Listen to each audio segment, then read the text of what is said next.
Halo sahabat saudaraku, kita berjumpa lagi dalam ikhtisar buku Paima Siregar.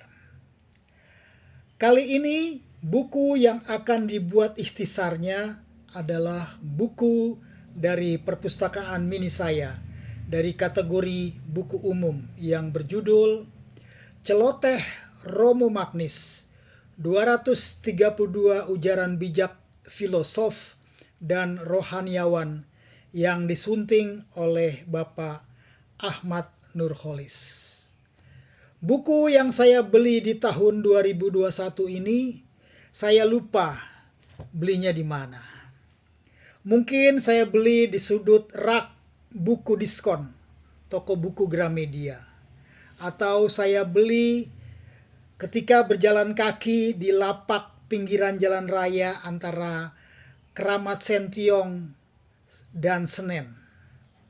Atau mungkin juga saya beli ketika berjalan-jalan dengan abang saya yang tinggal di Bandung di lapak buku bekas Cikapundung. Saya lupa. Buku celoteh Profesor Dr. Frans Magnis Suseno yang biasa disapa dengan Romo Magnis ini terdiri dari 5 bagian, yaitu bagian pertama mengenai agama, pluralisme dan kemanusiaan. Bagian kedua mengenai hak asasi manusia dan jaminan kebebasan beragama. Bagian ketiga mengenai etika, pendidikan dan kebangsaan. Bagian keempat mengenai Pancasila, demokrasi dan pemerintahan. Dan bagian terakhir, bagian kelima mengenai pembangunan dan kemasyarakatan.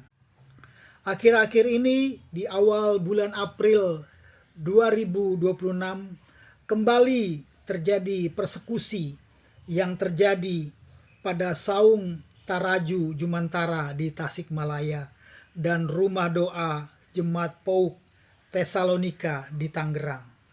Sungguh miris. Nah, kali ini saya mengajak untuk kembali membaca ujaran bijak Sang Romo pada bagian pertama buku ini mengenai agama, pluralisme, dan kemanusiaan. Celoteh nomor 1. Islam adalah agama pertama yang menerapkan toleransi. Kekristenan baru menghidupi toleransi sekitar abad 18. Sementara Katolik baru 50 tahun yang lalu dengan lahirnya Konsili Vatikan II. Celoteh keempat.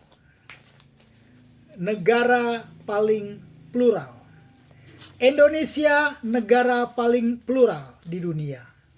Penduduk warna-warni di atas ribuan pulau dengan ratusan bahasa dan suku dengan sifat dan budaya sendiri-sendiri. Dengan hampir semua agama di dunia dan agama-agama itu sendiri jauh dari monolit. Celoteh nomor 5. Mengakui kemajemukan. Indonesia hanya bisa bersatu kalau kemajemukan itu diakui. Pada tahun 1945, para pendiri Republik ini dan khususnya tokoh-tokoh Islamis memiliki kebesaran hati untuk menerima bahwa negara yang baru diproklamasikan kemerdekaannya ini dimiliki oleh semua warganya tanpa membedakan antara mayoritas dan minoritas. Itulah hakikat Pancasila. Celoteh ke-6. Ditata secara inklusif. Indonesia harus ditata secara inklusif dan bukan menurut cita-cita satu komponen saja. Setiap kelompok dan komponen bebas hidup menurut cita-citanya sendiri. Tetapi tak ada kelompok satupun yang dapat memaksakan keyakinan-keyakinan mereka pada semua. Celoteh ke-10. Berbeda bisa bersatu. Seorang pluralis justru menerima bahwa kita mempunyai kepercayaan-kepercayaan yang berbeda. Mereka masing-masing yakin akan kebenaran mereka. Tetapi perbedaan itu tidak memisahkan mereka, karena mereka yakin bahwa meskipun iman kita berbeda, kita bersatu dalam nilai-nilai yang kita miliki bersama. Celoteh nomor 11. Nilai-nilai para pluralis. Nilai-nilai para pluralis itu misalnya hormat terhadap keutuhan setiap manusia, penolakan terhadap pemakaian kekerasan atas nama agama, lalu keadilan, kebebasan beragama, berpendapat, dan berekspresi, serta solidaritas dengan kaum miskin dan tertindas. Celoteh nomor 12. Mindset seorang pluralis. Yang menjadi mindset seorang pluralis adalah meskipun ia meyakini agama sendiri, akan tetapi ia tidak pernah akan merendahkan agama dan keyakinan religius orang lain. Dan ia bersedia mengakui bahwa agama lain juga memiliki unsur-unsur yang benar dan baik. Celoteh nomor 13. Siapa yang bisa toleran? Hanya orang yang pluralis yang bisa toleran. Toleransi dalam arti sebenarnya adalah penerimaan gembira terhadap kenyataan bahwa di sekitar kita hidup orang-orang dengan kepercayaan-kepercayaan dan agama-agama yang berbeda. Celoteh nomor 14. Jaminan kebebasan beragama. Pluralisme akan menuntut agar kebebasan beragama dan berkeyakinan religius dijamin dalam sistem hukum negara. Celoteh nomor 16. Di luar Islam itu Islam.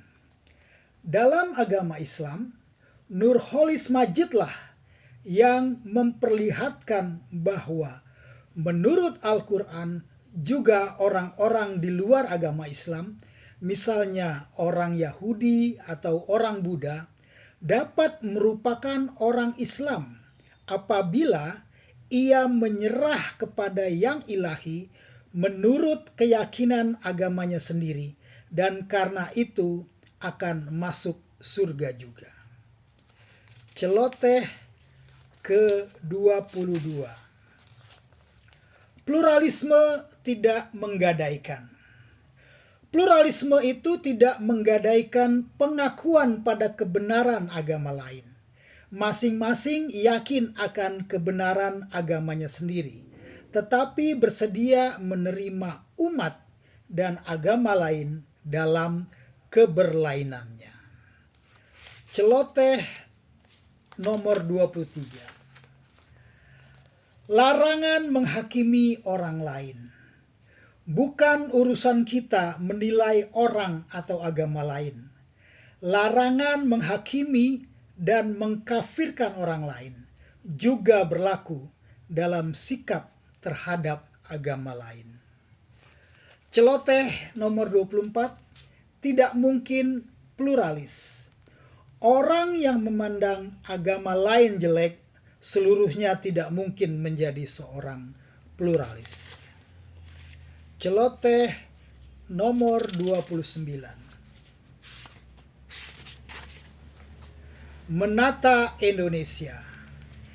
Indonesia ditata sedemikian rupa hingga masing-masing umat beragama, kelompok etnik dan budaya, dan lain sebagainya bisa hidup menurut cita-cita dan keyakinan mereka masing-masing, tetapi tidak memaksakan cita-cita dan keyakinan-keyakinan mereka pada orang lain. Celoteh nomor 31. Yang sesat pun wajib dilindungi. Mereka yang dinilai sesat wajib kita lindungi, agar kita bisa hidup dan beribadat menurut hati mereka sendiri. Bukan kita yang oleh Tuhan diangkat menjadi hakim atas keyakinan dan kegiatan ibadat orang lain.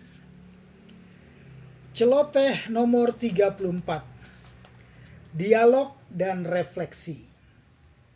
Dialog antar agama juga perlu agar masing-masing agama merefleksikan ajaran mereka dan menyadari bahwa ajaran asli mereka tidak memuat permusuhan terhadap agama lain, melainkan keterbukaan, hormat, dan kasih sayang. Celoteh nomor 58.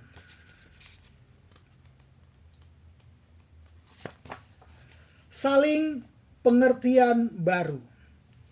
Yang menyangkut hubungan antar umat beragama, kiranya perlu tercapai saling pengertian yang baru, yang nyata. Di satu pihak, wilayah-wilayah yang mutlak muslim hendaknya jangan kaget kalau di antara mereka memang selalu ada orang Jawa, orang Batak, orang-orang Indonesia Timur yang beragama Kristen, yang lalu tentu lo ingin dan hendaknya jangan dihalangi membangun gereja-gereja untuk beribadat di dalamnya. Celoteh nomor 63. Inklusivisme keselamatan. Salah satu sumbangan berharga dari Cak Nurcholish Madjid adalah soal inklusivisme keselamatan. Dengan berani Cak Nur membuka kepicikan agama-agama yang mengira bahwa yang ilahi adalah si picik pengertian mereka. Menurut Cak Nur, orang yang akan selamat atau masuk surga memang orang Islam. Tetapi orang Islam tidak terbatas pada keanggotaan formal dalam agama Islam. Setiap orang yang menyerahkan hatinya kepada rahasia ilahi sesuai dengan keyakinan agamanya tidak akan ditolak Allah. Akhirnya saya akan mengakhiri ikhtisar buku ini dengan membaca kembali celoteh sang filosof dan rohaniawan Romo Magnis bagian kedua mengenai hak azazi manusia dan jaminan kebebasan beragama. Celoteh nomor 69. Hakikat kebebasan beragama adalah pengakuan bahwa setiap orang berhak untuk meyakini serta hidup, beribadah, dan berkomunikasi sesuai dengan apa yang diyakini sebagai panggilan atau tuntutan Tuhan atau yang mutlak. Celoteh yang terakhir adalah yang saya ambil dari celoteh nomor 85, Jaminan Konstitusi. Undang-undang dasar kita dengan tegas menyatakan bahwa orang bebas memeluk agama dan beribadat menurut agamanya. Pasal 28 dan juga pasal 29 ayat 2. Tetapi sejak puluhan tahun, umat minoritas dihalang-halangi terus kalau minta izin mendirikan rumah ibadat. Juga apabila jelas-jelas ada umat. Kiranya izin mendirikan rumah ibadah yang selalu menjadi salah satu alasan tindakan persekusi dapat selesai dengan cepat. Dan kalau ini terjadi secara berseloroh, saya akan mengusulkan lagu Panbers yang berjudul Gereja Tua diganti judulnya menjadi Gereja Baru. Karena izin gereja atau rumah peribadatan agama lainnya mudah didapat dan selesai dengan cepat. Semoga. Thank you for watching.